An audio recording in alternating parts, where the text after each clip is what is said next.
بڑے پل کی گھنٹیاں۔ بڑے پل پہ گھنٹیاں بج رہی ہیں۔ نہر کی پٹری پر قافلے ان آوازوں کی طرف کھینچے چلے جا رہے ہیں۔ نہر بہہ رہی ہے۔ سیاہ بادل رات کے آسمان کو نگلے جا رہے تھے۔ چاروں طرف گہرے اندھیرے کی چادر تن گئی۔ بادل گرجنے لگے اور بجلی فضا میں اڑانے بھرنے لگی۔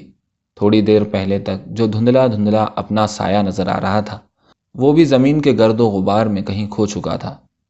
اس نے مڑ کر پلیا کی طرف دیکھا جہاں سے اس نے اپنا سفر شروع کیا تھا۔ جب اس نے اس سفر میں اپنا پہلا قدم اس پلیا سے اٹھایا تھا تو اسے صرف اتنا معلوم تھا کہ بڑے پل تک اسے اپنی منزل مل جائے گی۔ منزل کا کوئی واضح تصور اس کے ذہن میں نہیں تھا، بس یہ معلوم تھا کہ اس کی منزل وہاں ہوگی جہاں کچھ سکون میسر آ سکے اور 2 گھڑی بیٹھ کر اطمینان سے آرام کر سکے۔ اسے پتہ نہیں تھا کہ اس چند میل کے ٹکڑے میں اسے کتنی پریشانیاں، کتنے دکھ اٹھانے ہوں گے۔ پلیا پر کسی نے اسے آگاہ نہیں کیا تھا کہ نہر کی پٹری کے اس سفر میں اس کے ساتھ اتنی گھاتیں ہوں گی اور اتنے خوف ہوں گے۔ وہ جب چلا تھا اس وقت خوب اجالا تھا اور سامنے بہت دور آسمان کے نیچے اسے اپنے تصور میں نہر کا بڑا پل نظر آ رہا تھا۔ دکھائی کچھ بھی نہیں دیتا تھا کہ اس نہر میں اتنی جگہ موڑ تھے کہ تھوڑی دیر تک اور تھوڑی دور تک تو ہر چیز نظر آتی تھی اور پھر نہر گھوم جاتی اور بڑے بڑے درختوں کی آڑ میں سب کچھ گم ہو جاتا اور صرف قیاس کی بنیاد پر ہر چیز کا اندازہ کرنا پڑتا کہ اگلے موڑ کے بعد کیا ہوگا۔ کئی دفعہ اس کی ہمت ٹوٹی۔ اس نے اپنے دل کو حوصلہ دیا کہ بڑے پل تک بہرحال پہنچنا ہے۔ اس نے دل میں تہیہ کر لیا تھا کہ بڑے پل تک پورے سفر میں کسی سے کوئی مطلب نہیں رکھے گا، اور اگر کوئی غرض رکھے گا بھی تو صرف اس قدر کہ اس میں اس کا بھی کوئی فائدہ مضمر ہو۔ مسافروں میں اگر کسی کا دامن خاردار جھاڑیوں میں الجھ جاتا تو وہ اس کو کانٹوں سے اس امید پر نجات دلاتا کہ اگر اس کا دامن بھی الجھ گیا تو کوئی اس کی مدد بھی کر دے گا۔ سفر شروع کرتے وقت اسے راستے کی بابت کوئی علم نہیں تھا، بس ایک موہوم سا خاکہ تھا جو اس نے اپنے ذہن میں بنا لیا تھا۔ کچھ موڑ بھی تھے جن کے متعلق اس نے سوچا تک نہیں تھا، لیکن اس نے اپنا سفر جاری رکھا کہ اسے بڑے پل تک پہنچنا تھا جہاں 2 گھڑی بیٹھ کر آرام کی سانس لے سکے اور جہاں تھوڑا سکون میسر آ سکے۔ حالانکہ راستے میں بھی وہ کئی جگہ تھوڑی تھوڑی دیر بیٹھ کر آرام کر چکا تھا، لیکن وہ آرام صرف عارضی تھکن سے چھٹکارا پانے کے لیے تھا اور سفر کا ہی ایک حصہ تھا۔ ہاں، اصلی سکون تو وہ ہوگا جو نہر کے بڑے پل پر ہے۔ اور پھر جب سیاہ بادل رات کی ہیبت میں اضافہ کرنے لگے اور بجلی ترنگیں بھرنے لگی تو اسے شدت کے ساتھ ایک بھیانک خوف کا احساس ہوا۔ رات پوری طرح کائنات پر حاوی ہو چکی تھی اور قرب و جوار کی ہر شے اپنے چاروں طرف اندھیرا لپیٹے کھوئی کھوئی سی لگ رہی تھی۔ جب تک کسی شے پر خوب غور نہ کرتا اور اپنے دماغ اور آنکھوں کی پوری صلاحیتوں سے کام نہ لیتا تب تک کوئی بھی چیز اپنے اصل وجود کے ساتھ نظر نہ آتی۔ لیکن اتنی فرصت کہاں تھی کہ ہر چیز کو دیکھتا اور ہر شے کو سمجھتا۔ اسے تو صرف ایک دھن تھی کہ کسی طرح نہر کے پاس تک پہنچ جائے، اور اس سلسلے میں اسے اندھیرے میں کئی چیزوں کو غور سے دیکھنا پڑا۔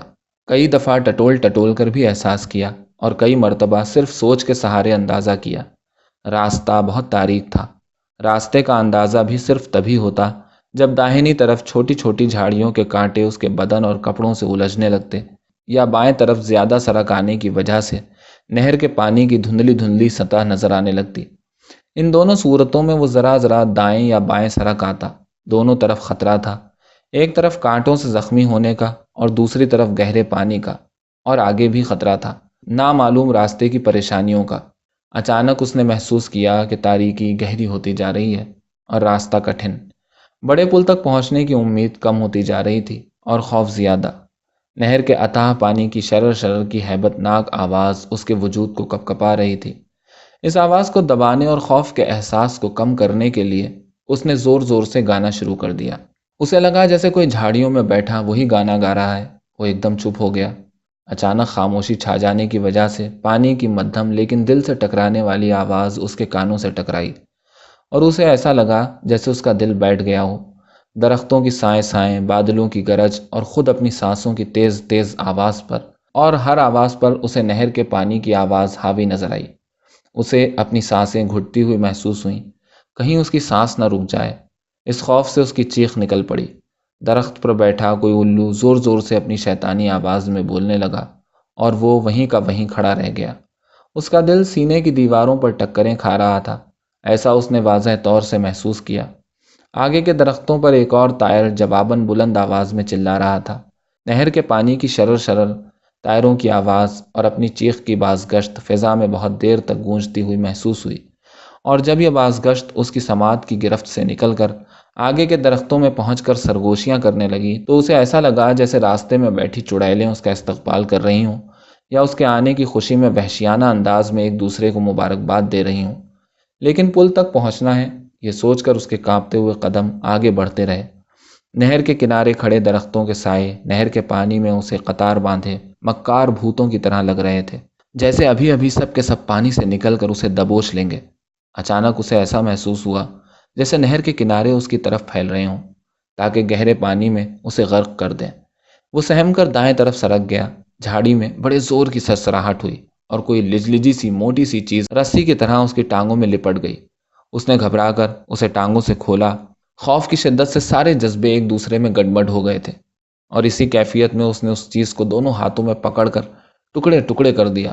اور تھوڑی دیر بعد جب سرسراتی ہوا نے اس کا پسینہ سکھایا تو اسے احساس ہوا کہ اس نے اپنے ہاتھوں سے ابھی ابھی ایک کالا زہریلا ناگ مارا ہے۔ اس احساس کے ساتھ اس کا دل زور سے دھڑک اٹھا اور اپنے غیر محفوظ ہونے کے خوف سے اس کا رواں رواں کانپ اٹھا۔ لیکن اپنے ایک دشمن کو ختم کرنے کی فتح کے جذبے نے اس کے جسم کے ارتعاش کو تھوڑا کم کر دیا۔ تھوڑی دیر کے بعد نہر کے پانی کی آواز کی ہیبت اسے پھر محسوس ہونے لگا کہ نہر کا پانی اس کی طرف بڑھ رہا ہے۔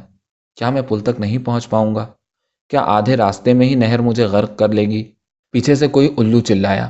آگے درختوں پر بیٹھے کئی پرندے ایک ساتھ بول پڑے، اور اسے لگا جیسے آگے پیچھے ہر طرف ڈائنیں کھڑی اس کے خلاف سازشیں کر رہی ہیں۔ ہر خوف کو نظر انداز کر کے وہ چلا ہی تھا کہ اسے محسوس ہوا جیسے اوپر درختوں پر کوئی سرگوشیاں کر رہا ہے۔ اس کا جسم کانپ اٹھا۔ اسی وقت بادل زور سے گرجے اور بجلی تڑپ کر نہر کے پانی میں زاویے بناتی چلی گئی۔ اسے لگا جیسے درختوں سے کچھ منحوس ہیولے اتر کر نہر کے پانی میں روپوش ہو گئے ہیں۔ ان درختوں پر اسے پھر سرگوشیاں سنائی دیں۔ اس نے سر اٹھا کر دیکھا، درخت کی کسی موٹی سی شاخ پر بیٹھا ایک بوڑھا گدھ اسے مکار نگاہوں سے گھور رہا تھا۔ پیچھے سے کوئی پرندہ اپنی کرہی آواز میں چلایا جیسے کہہ رہا ہو، لیجیو، آ رہا ہے، جانے نہ دیجیو۔ نہر کے پانی میں مزید گمبھیرتا آ گئی تھی۔ وہ سامنے کی طرف ایک ٹک دیکھتا ہوا آگے کی طرف بڑھ رہا تھا۔ اسے لگا اگر اس نے پیچھے مڑ کر دیکھا تو جھاڑیوں میں چھپے درختوں پہ دبکے اور نہر کے پانی میں غوطہ لگائے ہوئے کچھ نامعلوم وجود ابھی ابھی نکل کر اسے دبوچ لیں گے، ابھی ابھی دبوچ لیں گے۔ اور اب وہ نہر کے جس موڑ پر کھڑا تھا وہاں سے اسے بڑے پل کے مدھم خطوط اندھیرے میں گھلے ملے درختوں کے جھنڈ سے ذرا پرے صاف نظر آ رہے تھے۔ ان بوڑھے درختوں میں ہی اب خطرہ ہے، پھر تو پل صاف نظر آ رہا ہے، اس نے سوچا۔ اسے بہت سے لوگ درختوں کے جھنڈ میں دکھائی دیے، سب اسی کی طرح پریشان تھے، سب اسی کی طرح نڈھال تھے، اور سب اسی کی طرح آگے بڑھتے چلے جا رہے تھے۔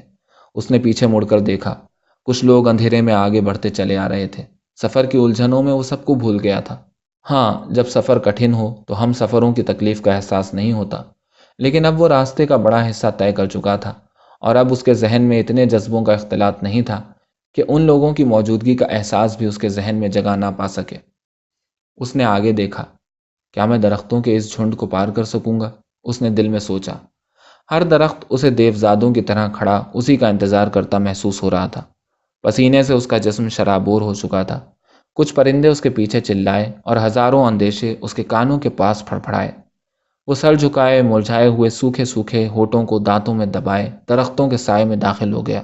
درختوں کے سائے میں داخل ہوتے ہی اسے لگا جیسے پیچھے کا پورا سفر ارادوں اور ہمتوں سے بھرپور تھا، اور چھوٹے موٹے خطروں سے ٹکرانے کا جذبہ تھا، اور آگے بڑھنے کے خوف کی میٹھی میٹھی ترنگیں تھیں، اور ان بوڑھے درختوں کے جھنڈ میں پہنچ کر جیسے اب ہر جذبہ مردہ ہو چکا ہو، کیونکہ نہر کے بڑے پل کے خطوط صاف نظر آ رہے تھے اور منزل کا تعین ہو چکا تھا۔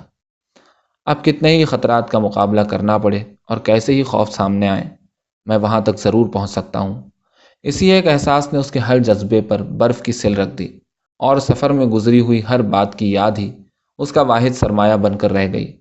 نہر کے پانی کی گمبھیرتا اب بھی ویسی ہی تھی، لیکن اس میں شامل خوف کی صدائیں کہیں پیچھے چھوٹ گئی تھیں۔ سب سے بے نیاز، ہر چیز سے لاپرواہ، مرے مرے قدموں سے چلتا ہوا وہ درختوں کے جھنڈ سے باہر نکل آیا۔ اب تو صرف نہر کے پل تک کسی طرح پہنچ جاؤں۔ یہی ایک مجبور خواہش اس کے دل میں باقی رہ گئی تھی۔ کاش ایک بار پھر وہ کپکپاہٹ میری ٹانگوں میں پیدا ہو سکے، جو خوف کے باعث اور منزل تک پہنچنے کی جستجو کے جوش میں سفر بھر میرے بدن میں ایک ارتعاش پیدا کرتی رہی ہے۔ اس نے تمنا کی، لیکن اب اس کی ٹانگوں میں وہ میٹھا میٹھا ارتعاش کبھی نہیں پیدا ہوگا۔ اب اس کے دل میں خوف، جوش اور امیدیں کبھی جنم نہیں لیں گی۔ اب تو تھکن، صرف تھکن اس کا مقدر بن چکی ہے۔ چہرے پر تھکن سجائے ہوئے شکستہ قدموں سے وہ پل کے اوپر چڑھ گیا۔ اس نے دیکھا پل پر ایک آدمی خاموش بیٹھا پانی کی طرف غور سے دیکھ رہا ہے۔ نہر کی آواز اسے بالکل اپنی سانسوں کے پاس سنائی دے رہی تھی۔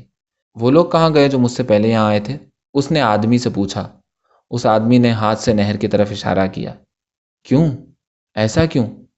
کیا اسی لیے اتنا لمبا سفر کیا تھا؟ وہ حیران رہ گیا۔